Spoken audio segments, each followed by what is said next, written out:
Hello and welcome back to the Bird's Eye View podcast. We are here on Thursday, July 11th. My name is Zach Worden, joined as always by Jori Negin-Shecter. And Jori, things have been going interestingly for the Toronto Blue Jays, to put it lightly. A rash of injuries come in last night, and despite the win, the vibes are just all over the place right now. How are you feeling about the Blue Jays at this point? Well, one thing I can tell you is that the West Coast road trip has not disappointed in terms of storylines. Of course, all the excitement of the Mariners series, a couple of key wins there, and today they'll look to win back-to-back series. I think it was for the first time since, might have been May even. Obviously, a catastrophic end to Game 1 against the Giants, and then an offensive explosion in Game 2. There, as I mentioned, have been no shortage of things to talk about with this Blue Jays team over the last, week. Yeah, we're here to talk a little bit of draft today, but I think we would be remiss if we skipped out on some of the news. Obviously, last night Dalton Varsho leaves with a knee contusion. Bo Bichette tweaks his calf. Ricky Tiedemann leaves his AAA start early. Jimmy Garcia has this stiff neck that's kept him from pitching. Adam Macko, who was hurt over the weekend, is on the IL after struggling a little bit. Tiedemann's velo was way down in his start, and it's just a laundry list of things going wrong for the Blue Jays at this point, and that trade deadline, it's hurtling towards us. It's coming up quick. Yes, yeah, it's some kind of indigenous burial ground thing going on here. Just no luck for the Blue Jays, and it's just really been so indicative of this entire season. The Varsho one, you hope it's just a contusion, just a bruise, and maybe it's just a couple days off and he's back in the lineup and just a few games, you hope that's okay. But Bichette, that's a really tough loss. Listen, I think we're past the point of this being a lost season, but if you had any aspirations of anything miraculous happening, you needed Bichette to turn it on. And tweaking your calf that has already been in not great shape certainly doesn't help the cause. So not the best timing. And then, of course, you've got a rash of minor league pitching injuries, some in, rehab terms, in terms of obviously Garcia, and then Swanson dealing with some, I think they called a heat-related illness, which you would think is just a temporary thing, obviously. But again, just like these arms going down in the minors, and there's guys at the big league level getting hurt. It's just not looking so good for the Blue Jays on that front. And they need some of these guys to get healthy because they're going to be trade assets potentially. Yeah, it's funny, like with the Garcia thing. I'm curious if there was we're rushing him back because we do need to have him recoup his value before the deadline. And obviously, like, the stiff neck isn't the same deal that he went on the injured list with, but it's never great when these guys, you need, how many outings do you think that he needs to show that he's kind of the pitcher that he was at the beginning of the year to retain the same value that he would have had when he was like the best reliever in baseball? Well, I mean, as many as possible is the obvious answer, but you'd think he probably needs at least a handful.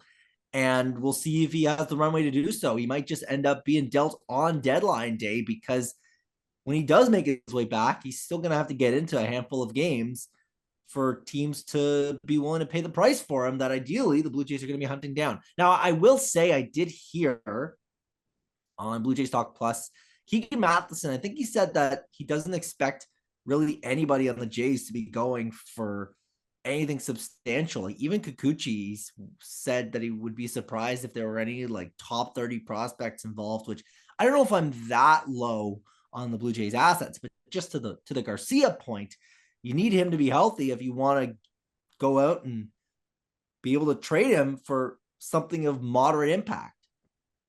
Yeah, I don't think I necessarily disagree with that. I mean, we've seen it time and time again with pending free agents, where their value has just never been lower because of just how much teams value, one, their prospects, and two, team control in general. So a rental is what it is at this point. And obviously there's been reporting from all over that the Blue Jays are planning on trading their pending free agents and holding on to anybody with multiple years of team control, which, you can debate whether you think that's the right pathway for the team, but for the 4, 5, 6 guys on the roster, I mean the Jimmy Garcias, the Yusei Kikuchis, Danny Jansen's, Kevin Kiermaier's, Justin Turner's, Trevor Richards, like I don't think that you're getting much more than a lottery ticket for some of those guys. Like Kikuchi, I think you can probably get some sort of bidding war for him because he is one of the top starting pitchers available on the market. I mean, obviously he's no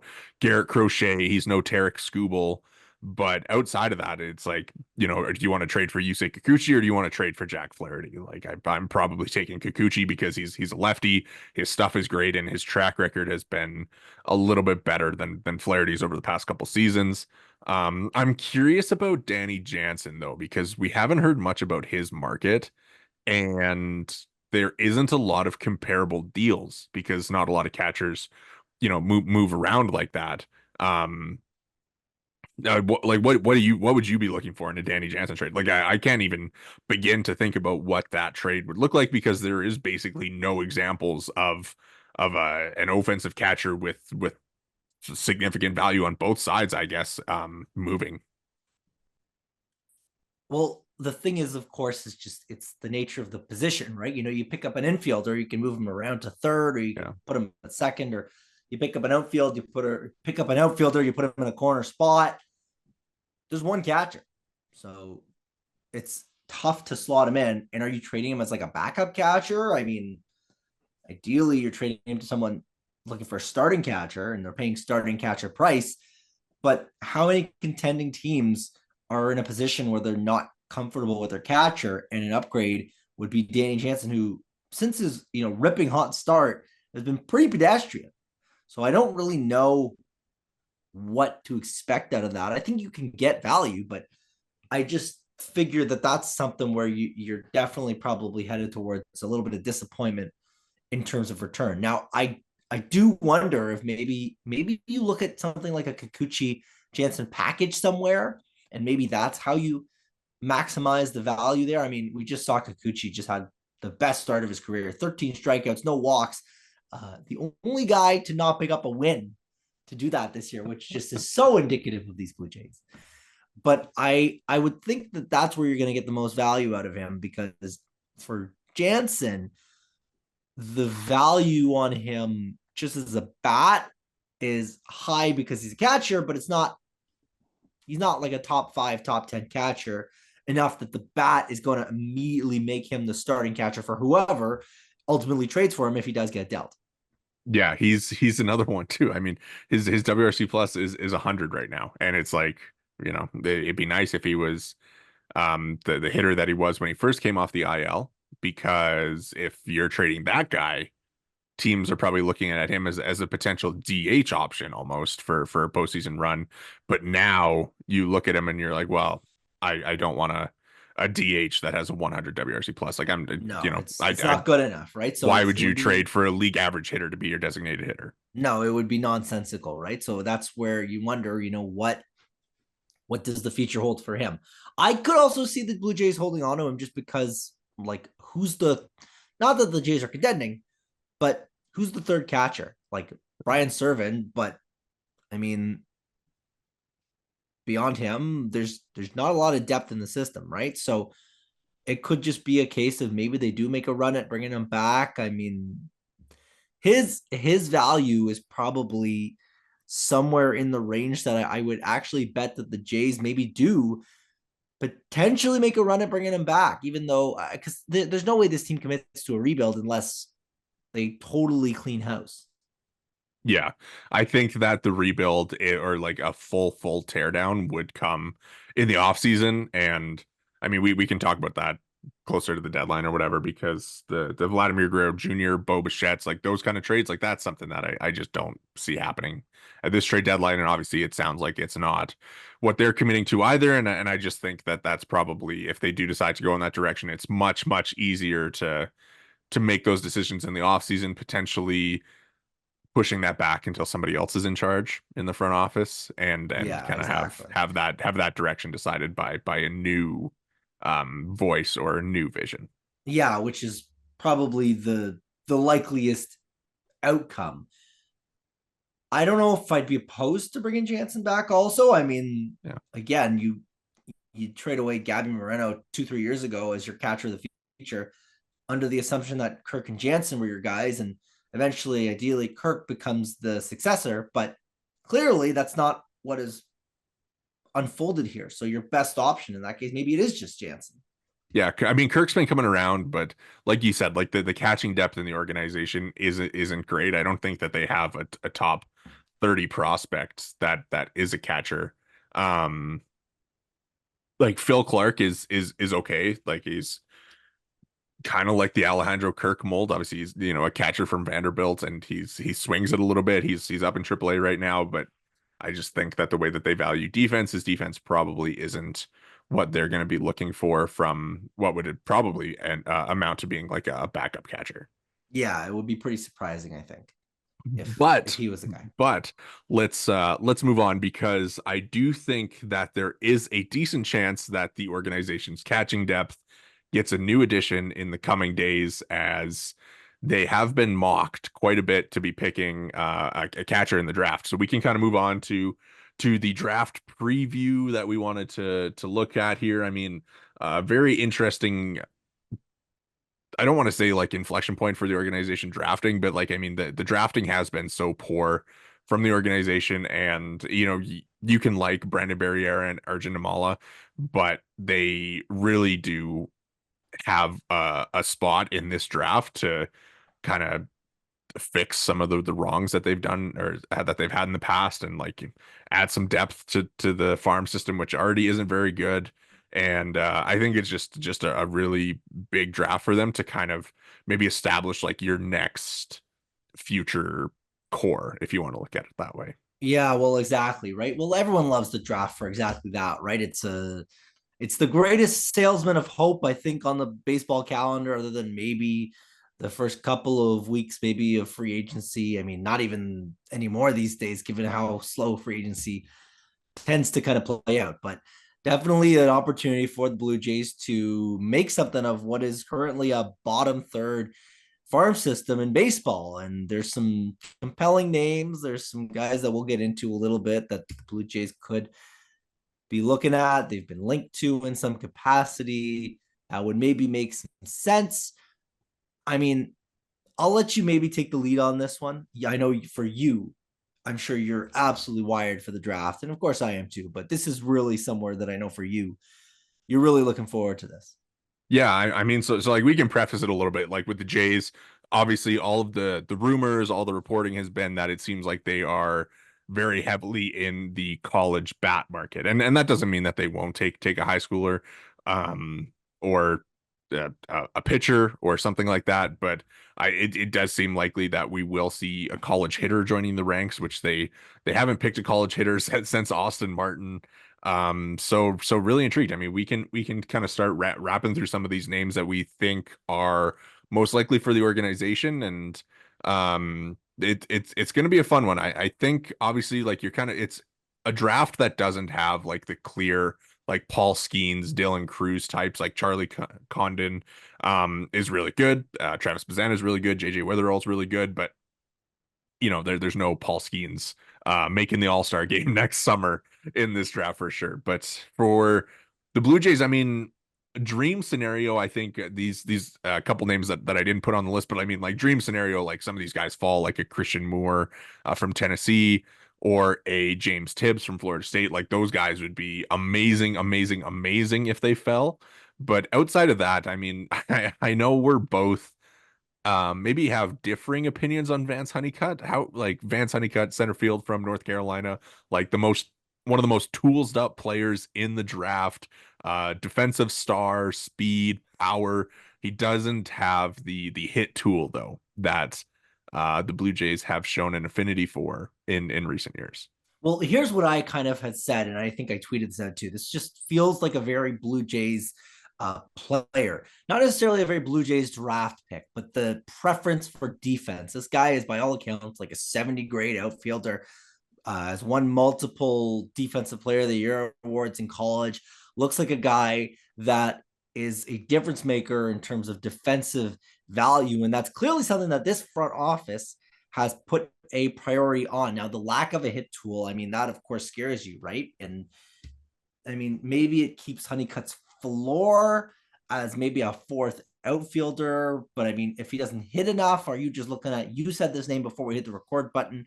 Is this just a Bradley Zimmer type? I mean, like, who knows? And that's the thing about the Major League Draft, of course, is that there's so much distance between these guys and their pro debuts, is that so much of their, their outlook is based on player development. But I am a little bit, I think, I, I don't know if I'm lower or I'm higher on Honeycutt than you are, but what I can say is that I think that drafting a guy for position, and not to say that they're drafting him because he's a center fielder, but drafting a guy because his defense is what really draws you to them.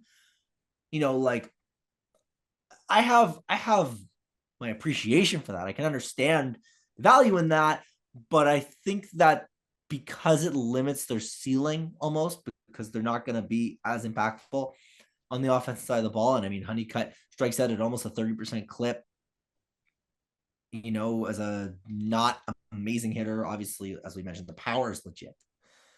But for me, that's not necessarily the type of guy I love taking with a first round pick. To me, you got to be swinging for the fences, metaphorically speaking. And that to me involves picking a guy that has a hit tool. I I almost think like Honeycutt is a pretty boom and bust pick, or boom or bust pick. Because I mean, like it just kind of like looking at the numbers here, like 318 batting average, 410 OBP, 714 slug, 28 homers, 28 stolen bases. Like if that's a guy that you can kind of get to translate that, and obviously he's not going to show up in Major League Baseball and hit 318 when there's kind of been some questions about how he can hit like off speed stuff. But for a guy to have the potential of being like a 30-30 player who hits like 260-ish. Like I feel like that's a pretty intriguing pick. And if they do go that way, I mean, here's the thing. It's like hit tool questions are very, very scary because if you have a hit tool question in the ACC, like imagine how you're going to get exposed in professional baseball. Well, exactly right. Well, the thing is too, right? Is like if you're not playing the SEC, right? Like your first round pick should basically be mashing in whatever league is Yeah. kind of the idea, right? And it's not necessarily true in every situation, but just given the talents, of course, in that conference, the fact that he's in a totally different one and basically is, I mean, he's hitting, but he's not hitting. That I think is kind of the red flag, so to speak. Yeah, he's an interesting one. I think he'll go before the Jays. Like he just has all the tools, and it seems very unlikely that he will make it to pick And 20. pedigree So too, I would say. I think also there's some pedigree yeah, there that I think. I remember I think when it was first announced like a couple years ago that the A's were moving to Las Vegas, I think I tweeted something like Vance Honeycutt's gonna love Vegas Yeah, like because this he is a was like guy kind of that, like a top of the yeah, draft type, right? yeah. So this But is a guy that I could see some, not to say the same, but some kind of Arjun Namala in terms of like hype level, we'll call it, yeah. so to speak, like just a name that people know. So it would probably be a little surprising if he made his way all the way to the Jays. Yeah. Let's move on to another outfielder, Carson Bench, Oklahoma State. He was a two-way. He'll be a hitter. He's an interesting type. Like, I mean, he has good power. His hit tool is way better than Honeycutt's. I mean, he hit 300 in back-to-back years in the Big 12, which again is not the ACC. So again, we're moving down a conference. Um, but he's an interesting type. I mean, he is a two-way guy at Oklahoma State. I doubt that they will draft him as a pitcher, but um yeah, like he's an interesting profile. Again, another guy that I think will go ahead of the Jays, but like if he fell, he'd be a really intriguing name. I don't know if you have any Carson Bench takes.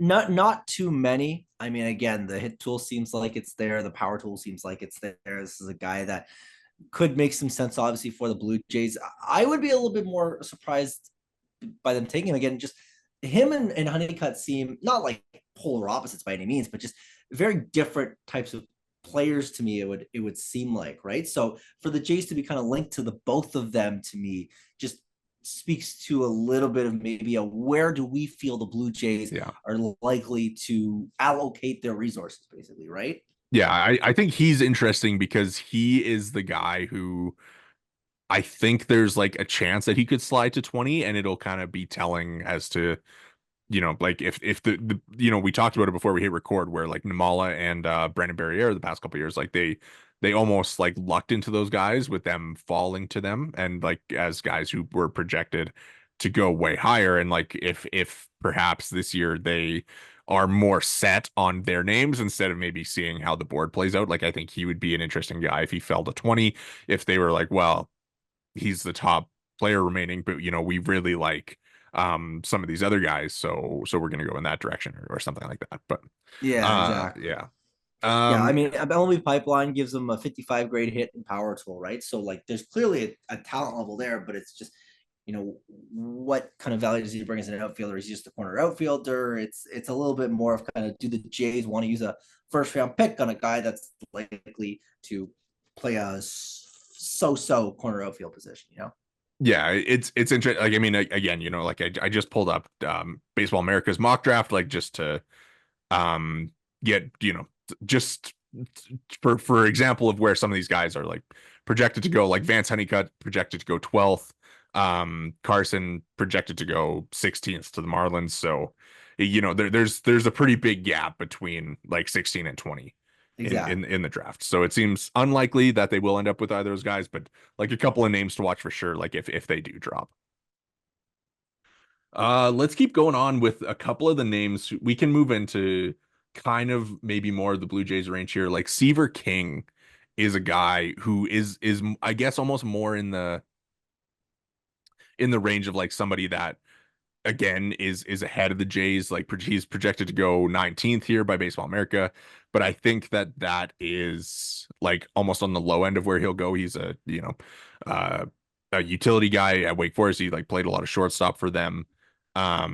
He's a very interesting, like I think he's a very Blue Jays-esque prospect where he's kind of got some defensive utility, and he's got a really good hit tool, and he's coming from the SEC, right? Or sorry, the ACC as well, for a really good Wake Forest team where he hit 300, hit 16 home runs. Like the OBP was really good.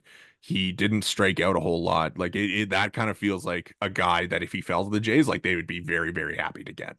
Yeah, exactly. I mean, the power or whatever doesn't scream off the page or anything, but I mean, still, the hit tool looks like it's there.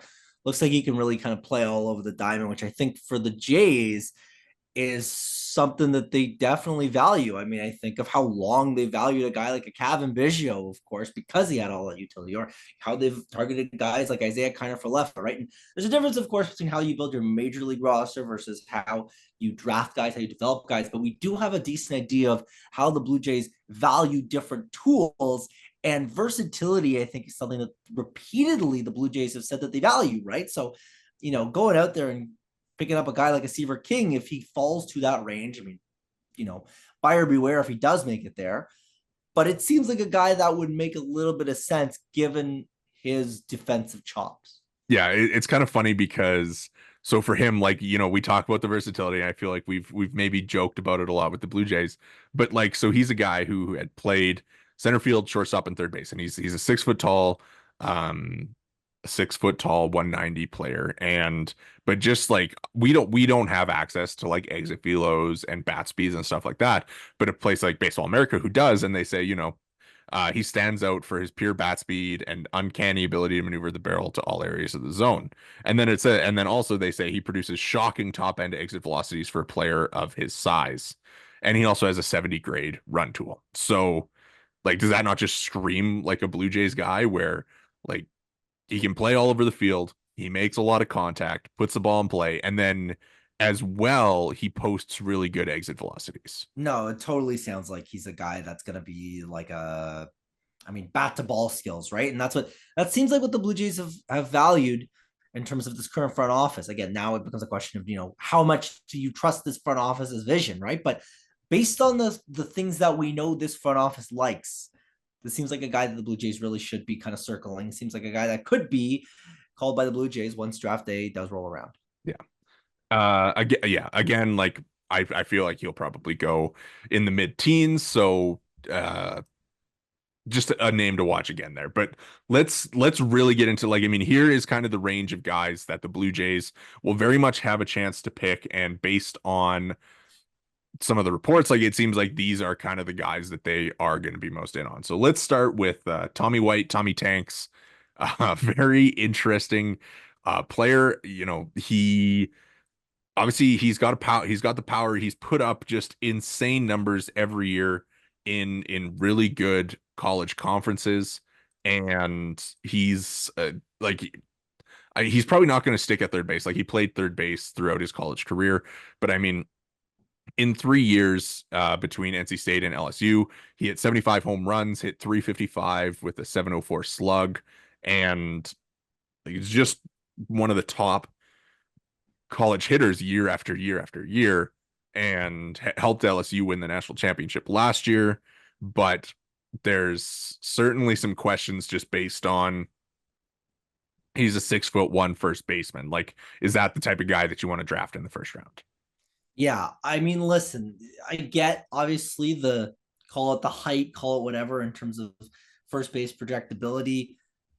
I mean, sounds like a bit of a fringy third baseman, but it's hard to fake that bat. The 60 power rating on MLB Pipeline is really exciting, obviously. And he is in the Blue Jays range, right? So it's a question of, is he a DH? Hopefully he's got a little bit more utility than that, but is he, he's not going to play a premium position, right? I mean, maybe he can fake it in the outfield as a corner outfielder, but he certainly wouldn't be the strongest of corner outfielders. It's a guy, to me, like, this is the guy that you kind of want to grab in the first round just because of the unquestionable hit tool, the unquestionable power that he has shown. I get the reluctance, and I get he just, again, doesn't feel like a guy that the Blue Jays necessarily would value, but feels like a guy with all the hit tools to be a impact middle of the order beefcake. And that, to me, is an exciting guy that you want to be targeting with your first round pick and whatnot, right? So again, just a different player from some of the other ones that we've mentioned, less defensive versatility, might play third, probably won't. Maybe not a first baseman because maybe lacks the size. Maybe, listen, like, Spencer Horwitz has become a second baseman. Not to say that I'm going to, project Tommy White out 5 years down the line. But to me, I see a universe where maybe you're able to fake him at a second base, or maybe he is, even as a 6'1" player, able to make it work at first base because the hit tool is so prolific. Yeah. It's funny to me because I'm kind of get, like, he's an SEC hitter, so you kind of think back to last year with, like, the Dylan Cruz and the Wyatt Langfords, who went very high and have moved up very quickly throughout their respective systems. Obviously, Wyatt Langford is hitting very well at the major league level right now. So is Tommy White the type of guy that you can pick and then almost feel like you'll have him ready in the next calendar year? Like, I get that, but I think that what I would caution there is, don't forget that you named Dylan Cruz a center fielder and Wyatt Langford a plus outfielder. Yeah. Part of their value is that you could slot them in, and you could slot them in at a position where, even if it took them some time to acclimate, as it did say with Wyatt Langford, they could still contribute because they weren't a black hole defensively. Now, I mean, I'm not going to pretend to know if Tommy White's a black hole defensively, but what I can definitely tell you based on what evaluators have said is that it's not going to be one of his strong suits if he does make it to the big leagues. Yeah, I mean, I guess kind of asking that question is more like, how soon is he going to be ready to hit at the major league level, and is he going to be ready to contribute in a meaningful way if the Blue Jays perhaps see themselves as a contender or a playoff team in But I think 2025? drafting like that is asking to, who drafts a lot like that? The The Angels. Angels. Like I think of like Ben Joyce, right? Like, and listen, Ben Joyce has become a big leaguer. Like he's done well. So there's nothing wrong with that. There's nothing wrong with drafting, high floor guys. You don't like But Nolan Shanuel? listen, to me, that's just not the way that you draft. You don't draft because a guy's good right now. You draft because he's going to be good in 3 years. It's a lot harder to draft for guys that are going to be good in 3 years. It's a reason that a lot of teams aren't able to do it because it's really difficult to do. But I think drafting him because you think he will contribute next season would be a mistake if there's better, more talented future players kind of on the board. Do you know how many minor league games Nolan Shanuel played? 7, more than 20, that, but it 22. might. Yeah, I mean, 22. like I know, like I mean, I said Uh, 7 jokingly, but like it's not that different. no, no, it's I think it's an interesting conversation. Like, I think if they do draft Tommy White, like it's almost like they are like kind of putting him into like this window necessarily. It's like that's like we're putting you in the Vladimir Guerrero Jr. timeline instead of the Arjun Namala timeline.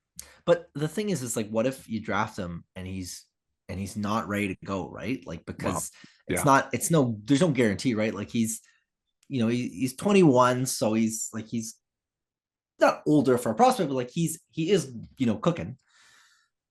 But I just wonder if picking a guy because you're like he can fit in our current window, if that's the avenue you want to be exploring. When I think the thing is too is that we just talked about that this is a draft that the Jays have got to stock the farm system a little bit, right? Like they've found some gems here and there. I mean, Landon Morales before he got hurt looked primed to break out, was maybe going to be a top 100 prospect by the end of the year if all things broke right.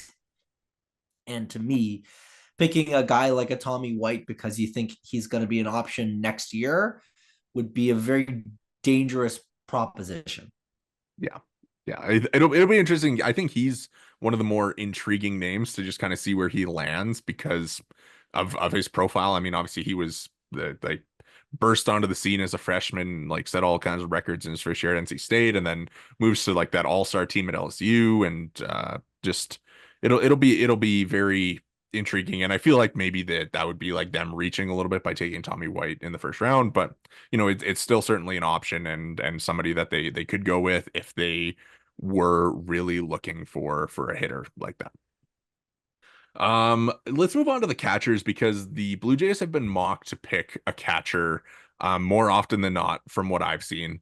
There's three college catchers in Walker Yannick, Malcolm Moore, and Caleb Loma Vida, and I'm gonna I feel like we can kind of group them together because they obviously are all college catchers, but they all have very different profiles, which is the interesting thing. I think the Blue Jays have gotten a lot of like Loma Vida mocks because he's probably the most well-rounded catcher on both sides of the three. He is like, a very athletic player from California, and yeah, like I don't love drafting a catcher in the first round unless it's like Adley Rutschman, obviously, because, it's such a tough position and it's not easy to like work your way through the minors as a catcher.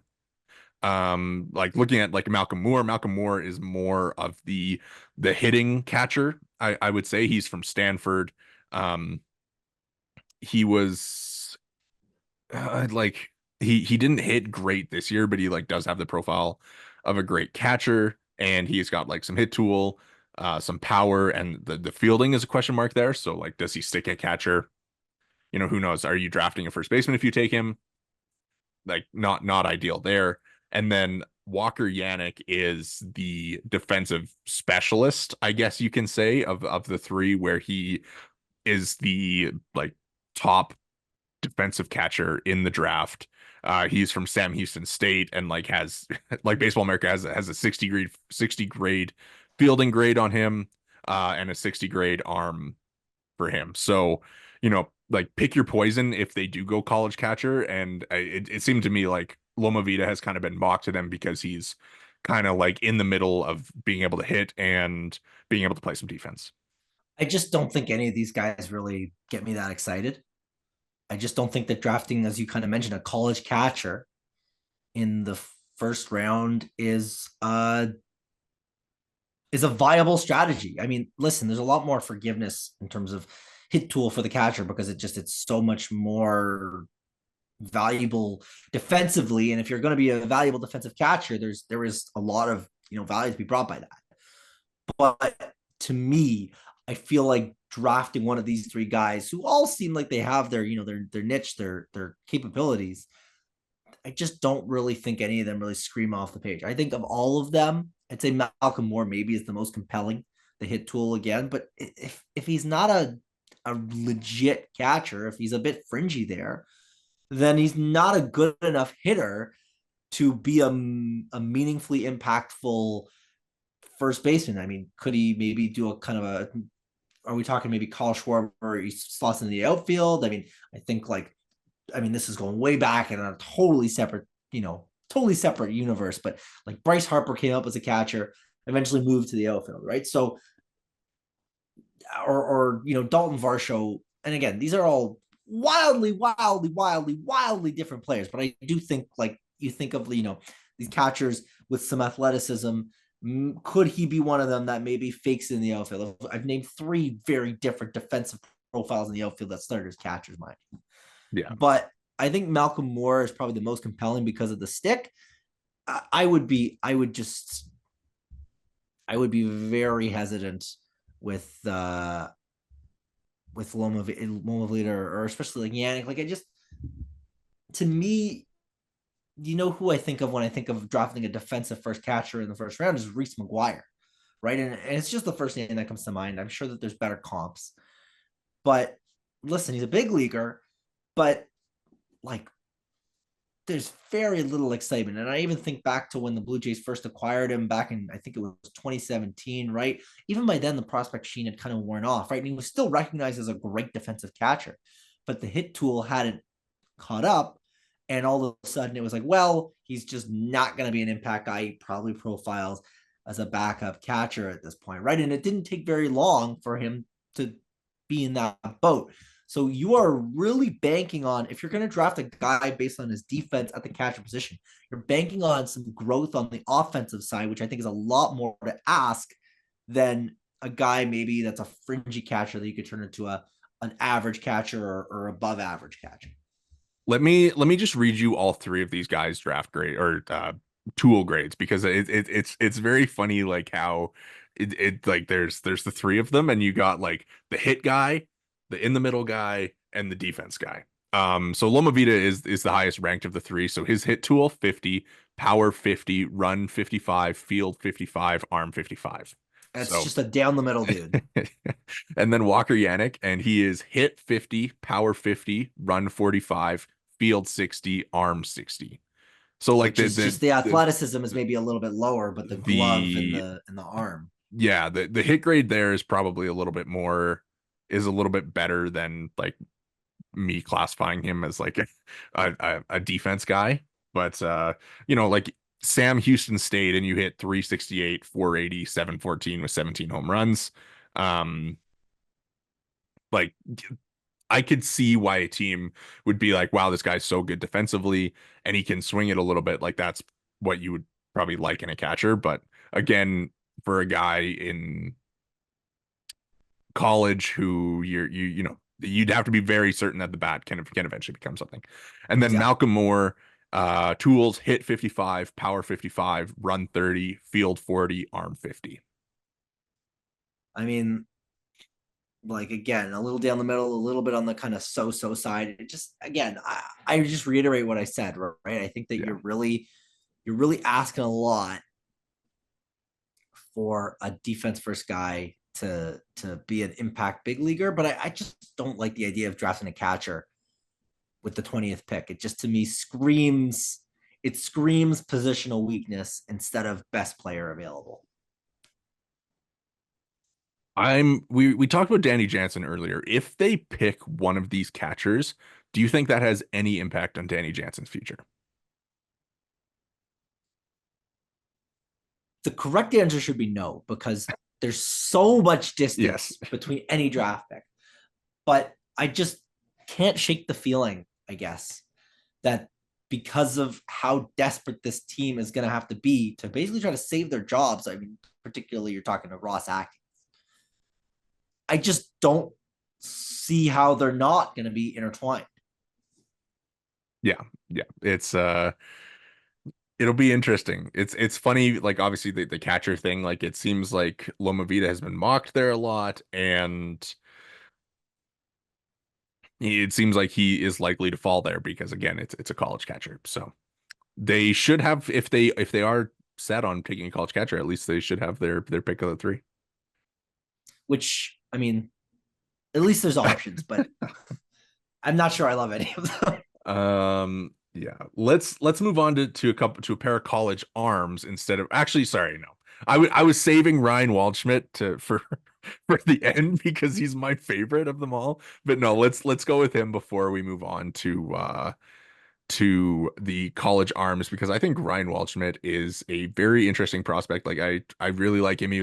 He started his career not at Kentucky, and then he ended up at Kentucky where he played left field, and then he really kind of burst onto the scene in 2024. He hit 359, 42, 657 with 14 home runs. He stole 24 bases. He had a 15.5 strikeout rate and a 13.5% walk rate, and is, a 6'2", 205-pound outfielder who hits the ball very hard. Like he is if I was picking, he'd be my pick at 20. He's your helium guy. No, and Yeah. I see it, right? Like the big breakout this year is really intriguing because this guy like didn't really hit that well leading up to this season, and then obviously with Kentucky broke out in a really substantial way. I see the excitement. I mean, it looks to me like he's maybe not quite like, do you think he sticks in center field? Because if he's the hit tool and can stick in center field, that's a different player than likely a corner outfielder, which I think is the projection more likely. No. He mostly played left at Kentucky. Yeah. So Okay. I think he's a corner outfielder. Okay. So he's a corner outfielder. Sorry. So it's like, it's more of like like to me, like the hit tool, the helium on him, obviously like really strong, really, I mean, clear. I'll let you, you said you liked him. Like, I'll let you kind of give Yeah, it a little bit. I mean, like he walks a lot, and he's it's tough because I try not to be like a like oh he pulls the ball a lot, so that's good. But like I mean he pulls the ball in the air a ton. He almost walked more than he struck out. He had a 1,000 OPS. He performed really. I mean, obviously it wasn't a ton of sample, but he hit well in the Cape Cod League last summer, and like he's just seems like a really solid hitter that you can grab in the 20s. And I know that it's like, oh, helium, you don't always love taking helium guys because there's a reason why they weren't highly ranked before. But I do think that he's a really intriguing prospect that would fit what the Blue Jays potentially need over the next, to kind of slot in as a potential guy in your outfield in the long-term future. No, for sure. Like, I mean, I'm just pulling up his MLB pipeline page. I mean, he's not the guy that I'm necessarily as Yeah. deeply knowledgeable about, I guess we'll call it, as some of the earlier names we mentioned, right? But to me, seems like a guy with some attributes, some tools that you like, Yeah. and a guy that I guess like it's a question of really like how much do you like the how much do you like kind of the pull to the side, the kind of Yeah. the correct way to Uh, hit type of idea, right? Like how much is that kind of something that you value? Well, I mean, I think it's I mean like they drafted Jace Borfin last year, who is like probably a very similar profile type as a hitter, but maybe like even with a little bit more track record, but they didn't have to take him into the sixth round. But I mean, obviously he's a little bit older, right? So there's kind of the age difference and more time for Waldschmidt to develop. I think that it's as far as the way that this draft is set up, like basically if any of the guys that we talked about earlier, like the Honeycutts, the Seaver Kings, the Carson Benjes, like if those guys fall to 20, then I think that you feel very happy about taking those guys. But like if they don't, like I think Waldschmidt is kind of the one of the like really intriguing picks that you can make based on his profile and based on his improvement that he's shown. And, when was the last time that the Blue Jays picked an outfielder in the first round? It's been a minute. I mean, like I'm looking right literally, here. I don't even think because DJ Davis in yeah, 2012. yeah, and obviously that went not ideally. Who? Well, exactly, right? But The last college outfielder the Blue Jays picked in the first round okay, we're going back a was, while here. hold on, Is it Alex hold on. Rios? It's Gabe Gross Oh boy, in 2001. it's been a minute. It has been a minute for sure. Yeah, So hey, if you're really looking to switch things up, college outfielder, it's the way to go. that's the market inefficiency. Yes. Well, let's move on to because you talked about the college arms. I want to talk about them a Yeah. little bit. Yeah. I mean, like, I think there's only two that kind of fit in the Blue Jays range, and they're both generally projected to go below the Blue Jays. So if you're really in love with them, then they could be guys that the Blue Jays take a pick. Brody Brecht is really interesting because he's been like compared to Paul Skeens stuff wise, but he's obviously not Paul Skeens, or else he'd be going in the top 5 of this draft. But he's an interesting like high risk college arm because he played college football at Iowa as well during his time there before kind of committing to baseball. And so obviously if you look at him, he has a football slash pitcher's body. And for him at Iowa, like kind of having great stuff, I've read that there was like scouts complained about what Iowa did with his mechanics and his pitch mix and kind of how they used him. So I mean, take that into consideration when you think about what he did during his college career. But I mean, this last year he started 15 games, had 128 strikeouts in 78 innings, and 49 walks, and only allowed 3 home runs. So I mean, that's intriguing, of course. I listen, he's obviously compelling for his own reasons. Can we talk a little bit of Saintja? Can we talk a little bit of your Angelo Saint? Because you this don't guy is you don't like, want you don't want to talk about Paul Skeens 2.0, who's going to go in the late 20s. listen, if he was Paul Skeens 2.0, I He's been up to 101. that's intriguing. That to me is really intriguing. Like I think that obviously the pure stuff on Brecht can't deny that. I think that for him, I mean, especially I think also you mentioned like the home run suppression, I think is also a really kind of intriguing attribute that he brings. So to me, like clearly a guy with some compelling attributes. Just to me, tin stop. There's no such thing as a pitching prospect, As and I'm we've learned, always as we've learned well. this year. I'm so I'm so like I could not tell you. Some of these other guys you talk about, Vance Honeycutt, you get an idea of kind of what they're going to be doing at the next level. Couldn't tell you for the life of me what Brody Brecht kind of projects as beyond the huge stuff, the big body. Like I mean, you could see 6'4", 230 plus. Like this guy's built. You said football Yeah, body, yeah. but who knows with any pitcher. But I mean, with I Sanchez, I, I know you're interested about Girangelo Sanchez. switch pitcher, like that's cool. That's sick. Yes. So for anyone who doesn't know, Senche was or is, I guess, a switch pitcher. He is an ambidextrous arm who An pitched amphibious amphibious arm, if pitcher. you will. Pitched at Mississippi State this last year and is like probably one of the most unique prospects in recent baseball history. Like he's trying to become the first switch starting pitcher in MLB history, I believe is what I've read. Well, yeah, Pat And Venditte is the only other one, right? And he, of course, was a was a bullpen reliever. arm. Yeah. So it's very interesting, like just how fun it can be. Like from the like from the right side, he sits around 95, has topped out at 99, and on the left side, he's like around 91. So obviously I think you had it earlier, like what he grades out as a righty versus a lefty, but he is probably like a righty who against really tough lefties, you can just switch around. And it's like, how cool is that? That's I think the fun. Listen, like it's a gimmick. I think in a lot of respects. I think if the Jays were to grab him, it would be the excitement would be the switch pitching aspect, right? Like I mean, again, No such thing as a pitching prospect. And also projectability wise, he's a bit on the smaller side. I think the name Marcus Stroman was tossed around by MLB Pipeline as maybe a comp from the right side. The left side, he's a fringy lefty reliever, right? I mean, maybe he's got to be a little funky with it. Maybe it's just something that gets dropped at the lower levels of the minor leagues if he has some struggles with it. I don't know. Maybe he adds a tick or two to the left side when he has TrackMan and he has Edgertronic and this, that, and the other, and he's able to maybe maximize that. I couldn't tell you. I mean, listen, one thing I can tell you is this guy will be one of the first pitchers to be Tommy John immune because, I mean, just switch to the other side if you need to, right? But I think that to me, just the excitement that the prospect of this guy is like the ambidextery, or there's not really a word for it, but like the uniqueness of it, I think would be Yeah. really cool to follow through the Jays system. And if he has success, I mean, wouldn't that be something too?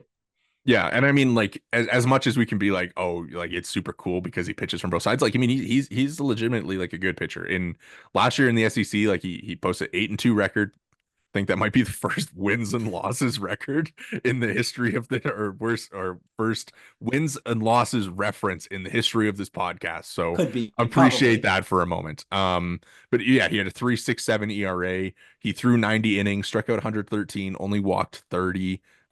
Gave up 11 home runs. Like, I mean, like Yeah. he's I mean, legitimately good. the command sounds like it's legit. There's for a guy that, I mean, listen, like the height wise, I believe he was 6 feet. Was he even six I feet? think he's He's 5'11. he's 5'11, so he's on the smaller side.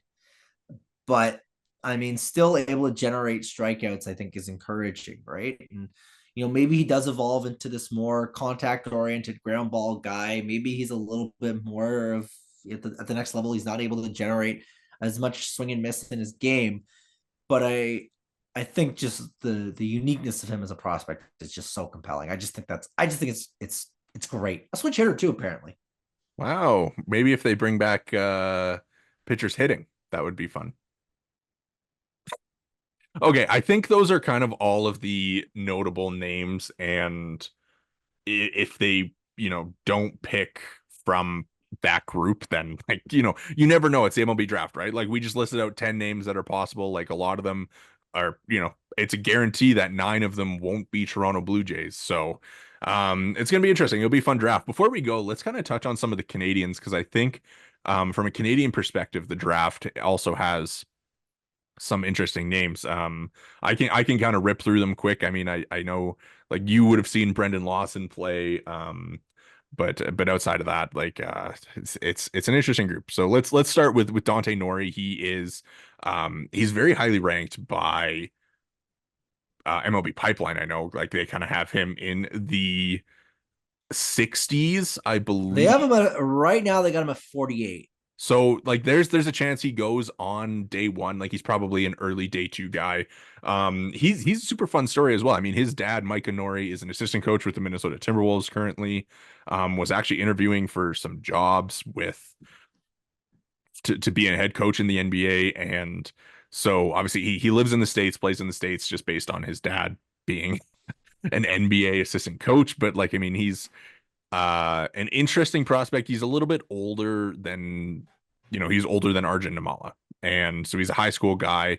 He'll get picked. He's got like all the speed in the world, and he's got I really like how his swing looks. I think his swing looks really good and is kind of one of those guys that um could like be an intriguing like outfield guy who hits a little bit. So interesting there for their fun, or interesting story there.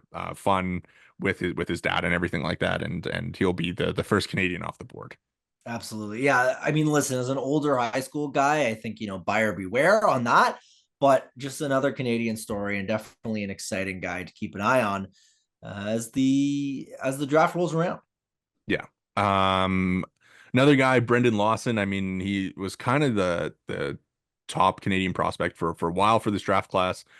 His stock has fallen a little bit. I mean, he performed really well in the MLB Draft League, which is interesting to see. And another guy who went down to the States for his last year just to kind of get some more at bats in. He's committed to Florida, which is just a really good commitment, but he should go in kind of the top 4 rounds. Some questions about whether he can stick at shortstop. And yeah, he's like another one of these guys that's kind of been on the radar for Canadian baseball for so long. Like it feels like, we've known the name Brendan Lawson for 5 years at this point. So exciting to see him finally get his name called this year. Absolutely. And again, just based on MLB pipeline, as you mentioned, the shortstop stuff seems kind of fringy, but they're saying wiry frame, and you can really see it. I mean, in his in his picture, but he's 6'3". Like this is a guy that could grow into some power, that could grow into some pop. There's projectability here that could make him an intriguing pick. Yeah, for sure. I'm just gonna rip through these like 2 college guys real quick. Emilian Petrie, second baseman from Kentucky. Yeah, like I mean, got good plate discipline, good contact skills. Second baseman who doesn't have a lot of power. Like he'll go later in the draft, and like it could be uh could he just be a name to watch. Be a Canadian to go. There should be like probably hopefully around 10, like there was last year, and he'll be one of them.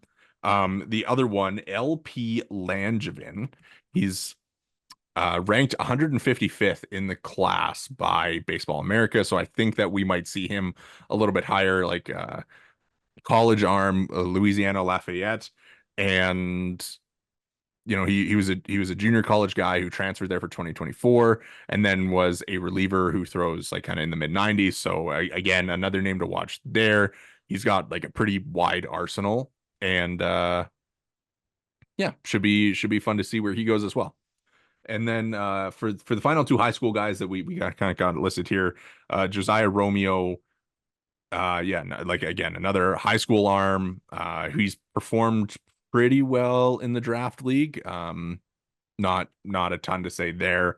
I think the name that is like we talked about helium with Ryan Waldschmidt, but I mean helium on Nathan Fluelling is going crazy right now. Obviously, Ben Nicholson Smith tweeting yesterday that the Blue Jays have significant interest in the 17-year-old catcher from Red Deer This is the guy that hit it was the second hardest exit velo, if I recall correctly, at the right? combine. Yeah, at the MLB combine, like a 17-year-old from Red Deer, Alberta, posted the tied for the second highest max exit velo amongst college hitters. Like the guy who ended up leading was Jared Jones, who's 23 from LSU.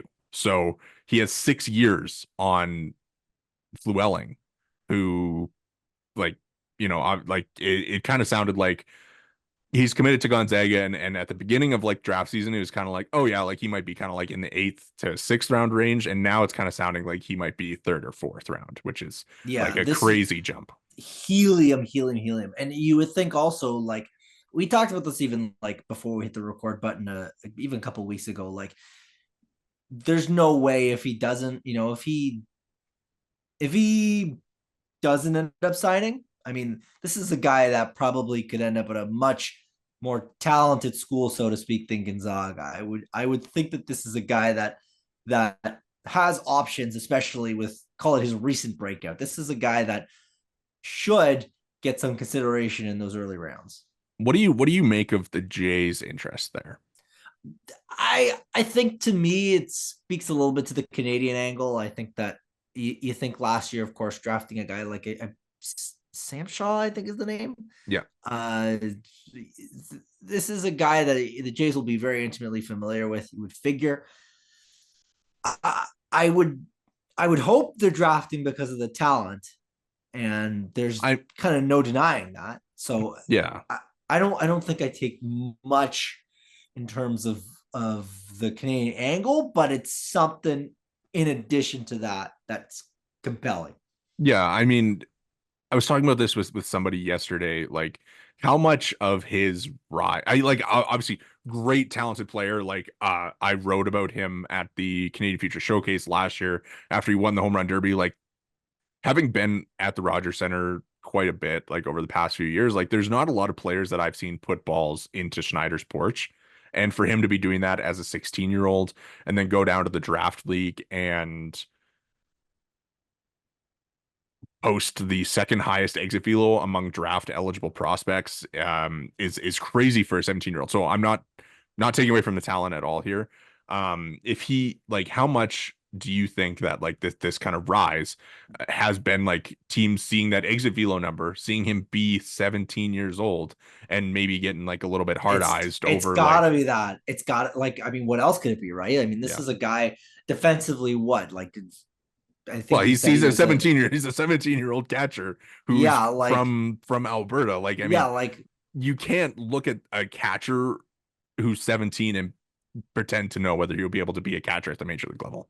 pretty much, right? Like defensively, call him whatever, right? Like it's the tool, it's the loud power tool that people are salivating over. And you can't really blame them, right? Like quantifiably, that's a nice number. That's a sexy number to be putting up, right? As a So 17-year-old, it's hard to argue with it. it's nice for anybody, and like let alone a 17-year-old who, like a lot of teams probably hadn't seen before the draft combine. Um, Exactly, right. He's not playing in a league with a lot of yeah, eyeballs. yeah, and it's funny to think like obviously like a little more connection for me, like being from Alberta and like being around the baseball community here, like with whatever. But like, I mean, for following him, like he had success with the junior national team against um professionals when they went down to the Dominican, right? Like the junior national team was down in the Dominican and they're playing the Blue Jays, and like they're playing the Blue Jays Dominican team, and Nathan is hitting home runs and doubles and getting on base and walking and is like the heart of the order guy for the junior national team, and putting on against guys that like he is I guess in the Dominican would probably be around the same age as, but like, I mean, those are guys who are already signed to be Toronto Blue Jays, right? And I mean, even like right now he's playing in the Western Canadian Baseball League, which is a summer collegiate league, and he is, going up against college arms, and there he's hitting 357 and he's hit 4 home runs in 17 games. Like he's legit. Like He's among the home run leaders in a college league, and he's only played in half of their team's games. it's legit. There is a legit talent level to this kid. Yeah, it'll be, if the Jays take him, like it'll be fun, like super fun. I know that there are a couple other teams interested. He worked out for the Reds, and you know, I think that the fourth round or the third round will be a very interesting spot to watch for him. Keep an eye out. Keep an eye out. Yes. That is going to do it for us here today at the Bird's Eye View podcast. Thank you so much for tuning in. Make sure to drop a follow or review wherever you get your pods. Like and subscribe on YouTube. We're there at Bird's Eye View podcast. You can follow us all on Twitter. I am at Worden_Zach. Jori is at J Negin-Shecter, and the pod is at BEV_pod. Thanks so much for listening, and we'll catch you after the draft.